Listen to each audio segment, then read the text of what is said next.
وأكرمنا بزينة خدمات القرآن العظيم وشرفنا بشرافة خدمات القرآن العظيم وأكرمنا بكرامة خدمات القرآن العظيم وفي القيامة شفيعا وعلى الصراط نورا وإلى الجنة رفيقا وإلى الخيرات كلها دليلا وإماما. Evet, bugün Büyük Fetih'in yıl dönümü.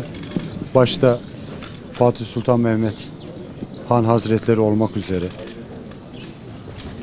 bütün şehitlerimize Allah'tan rahmet diliyoruz. İstanbul normal bir şehir değil, normal bir fetih değil.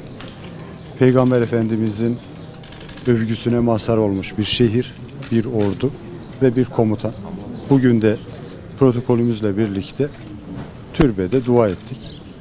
Allah bu şehri ilelebet milletimize, devletimize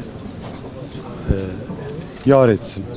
Allah bu şehre hizmet etmeyi nasip etsin. İnşallah bu şehri tıpkı Fatih Sultan Mehmet'in bize emanet ettiği gibi bizler de 300 sene, 500 sene sonsuza kadar yeni nesillere emanet ederiz. Bu şehirde aldığımızdaki o fetih ruhu, kardeşlik ruhu halen devam ediyor. İnşallah sonsuza kadar da bu kardeşlik ruhu, birlikte yaşama kültürü, barış içerisinde, dostluk içerisinde de devam edecek. Ben sizlere de ilginizden dolayı teşekkür ediyorum. Fetih'in yıl dönümü kutlu olsun. Sayın Valimizin de ifade ettiği gibi bu güzel şehre hizmet etmek hepimiz için çok büyük bir onur.